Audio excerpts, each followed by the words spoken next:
Добрый день, вы смотрите программу «Акцент» на портале esia.ru. Сегодня у нас в гостях управляющий Фондом социального страхования России по Республике Саха-Якутия Марина Мироновская. Марина Евгеньевна Мироновская родилась в селе Тамтор Аймяконского района, окончила Якутский государственный университет, а также Академию труда и социальных отношений. В социальном страховании работает с 2001 года. Свою трудовую деятельность в региональном отделении начинала с должности специалиста отдела финансов, бухгалтерского учета и отчетности. В феврале 2013 года назначена управляющим регионального отделения Фонда социального страхования России по Республике Саха-Якутия. Марина Евгеньевна, здравствуйте. Спасибо, что пришли. Тема нашего разговора — социальное страхование от несчастных случаев на производстве. И вот первый вопрос: кто имеет право на страховые выплаты от несчастных случаев и могут ли на них рассчитывать люди, работающие не по трудовому, а гражданско-правовому договору? Здравствуйте, спасибо, что пригласили. Это очень актуальная тема. Вообще, когда работник трудоустраивается, с ним должен заключаться трудовой договор. А гражданско-правовой договор заключается только на выполнение какого-либо вида работ. Отличительной особенностью, конечно же, является то, что по трудовому договору выполнение своих трудовых функций.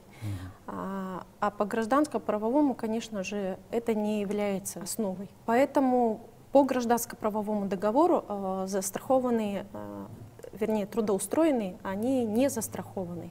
А те, кто заключает трудовой договор с работодателем, они автоматически являются застрахованными. Для того, чтобы быть застрахованным, не обязательно писать заявление, приходить в фонд? Нет, конечно, это обязанность работодателя заключить трудовой договор. Все юридические лица при создании юридического лица и организации обособленных подразделений автоматически, вставая в налоговых органах на учет, они автоматически во всех внебюджетных фондах встают на учет. Поэтому заявление работнику писать, чтобы...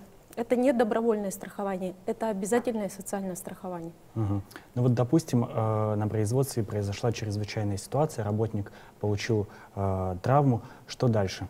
Для каждого работодателя произошедшие несчастные случаи на производстве, да, будь то связанные с производством, не связанные, конечно же, чрезвычайная ситуация. Как правило, всегда это связывается страховой случай, не страховой. Это проводится экспертиза уже работниками Фонда социального страхования, трудовой инспекции, работает целая комиссия. Естественно, когда происходит несчастный случай на производстве, нужно немедленно ответственному по технике безопасности, да, по работе, по охране труда информировать Фонд социального страхования о том, что произошел случай.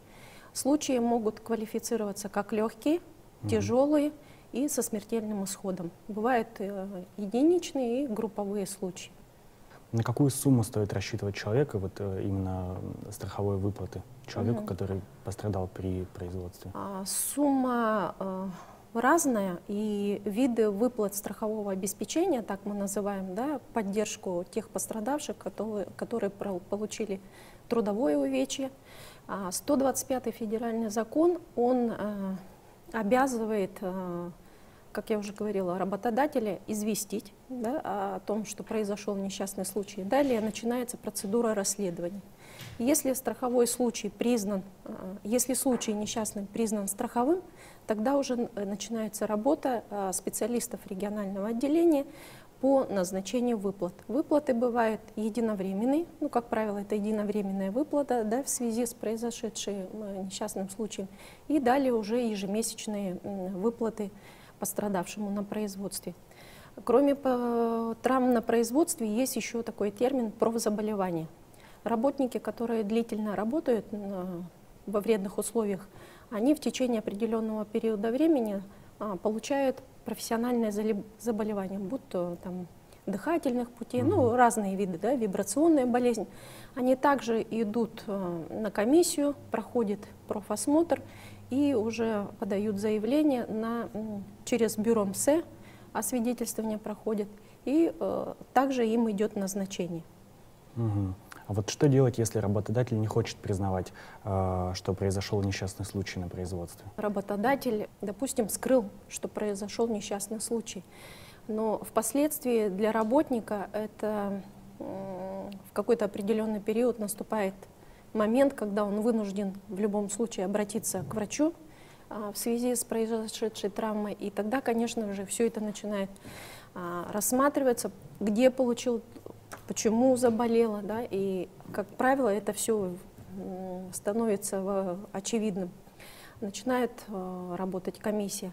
Кроме этого, может также пострадавший на производстве, если произошел случай и не был он зафиксирован, обратиться в суд и в судебном порядке уже восстановить свои права, в частности, признать несчастный случай на производстве.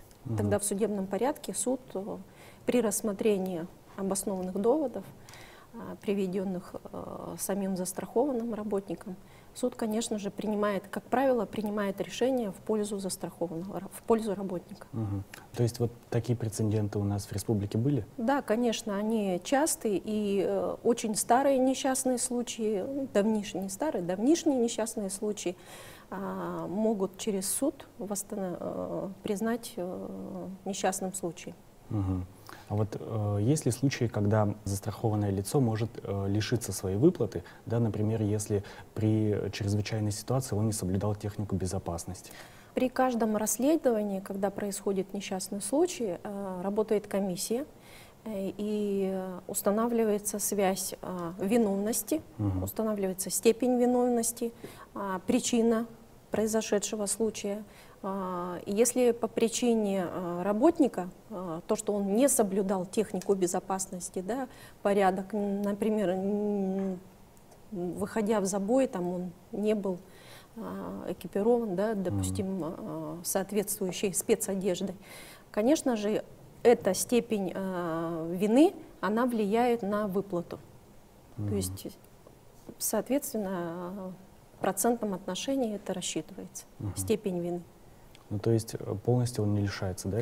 Есть исключения, конечно, если в состоянии алкогольного опьянения несчастный случай, да, произошел. Как правило, обычно. А есть еще несчастные случаи, которые не признаются страховыми. Почему? По ряду причин работник очень длительное время не обращался к врачу, болел, например, на фоне общего заболевания. Произошел у него, значит, инсульт, инфаркт. И, как правило, сейчас работники стараются увязать это с несчастным случаем на производстве, со страховым случаем. Но порядок и правила, и практика показывает, что общие заболевания, они никак не связаны с несчастным случаем, страховым. И, как правило, что они не признаются страховыми, и, соответственно, выплаты уже не идут. Вот, например, родственники пострадавшего имеют право на страховые выплаты в случае его смерти?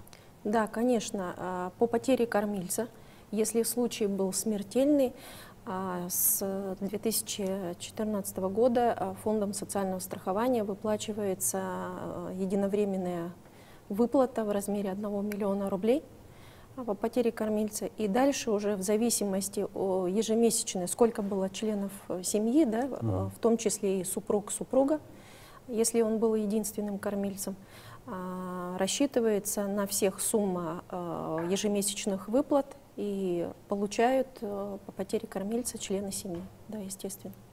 Поддержка государства здесь обязательно. Так, а вот что должен обязательно знать человек, который застрахован? Ну, надо сказать, что у нас более 28 тысяч страхователей стоит на учете, и застрахованных, то есть у работодателей трудится более 350 тысяч работников. И каждый из них, мы ведем, конечно, информационную разъяснительную работу. В первую очередь работник должен знать, когда он приходит устраиваться на работу, он должен заключить трудовой договор в обязательном порядке. Любыми путями, как у нас предприниматели боятся ответственности, не хотят брать на себя, значит, ответственность, да, заключать трудовые договоры. Нужно настаивать работнику, обращаться в трудовую инспекцию. Поэтому в первую очередь гарантия работника — это его трудовой договор, где прописаны все права и обязанности как работника, так и работодателя. А вот существует ли в вашем ведомстве какая-либо статистика, да, как представители каких профессий чаще всего получают страховые выплаты у нас в республике? Если связано с несчастным случаем, да, на производстве, то это, как правило, добывающая промышленность, строительство. Очень много несчастных случаев происходит, автомобильные, грузовые перевозки, да, то, что связано с дорожно-транспортными происшествиями. Надо сказать, что не только увязываем мы страховые, когда выполняет свою трудовую функцию работник, но и есть такие понятия, как по пути на работу и с работы. То есть вот это время, оно тоже учитывается и берется во внимание. Когда работник шел выполнять свои обязанности, например, в другое учреждение, организацию, произошел несчастный случай, значит, это тоже берется во внимание, учитывается, и рассматривается, и расследуется. Надо сказать, что сейчас Фондом социального страхования уделяется большое внимание именно тяжелым случаям. С 2016 года действует пилотный проект по всей Российской Федерации, во всех региональных отделениях, так называемый пилот «Комплексная реабилитация пострадавших». Это значит, что с момента произошедшего несчастного случая, тяжелого, застрахованного, у каждого застрахованного, у каждого работника, получившего травму, есть свой персональный менеджер, который ведет его в больнице, находясь в стационаре, потом амбулаторное лечение. Далее мы проводим уже реабилитацию, санаторно-курортное лечение. Если получил увечья и лишился конечности, значит, мы протезируем. И наша цель — вернуть к труду человека. Марина Евгеньевна, большое спасибо за интересную беседу, что нашли время ответить на наши вопросы. Спасибо. Напомню, это была программа «Акцент». Всего доброго и до свидания.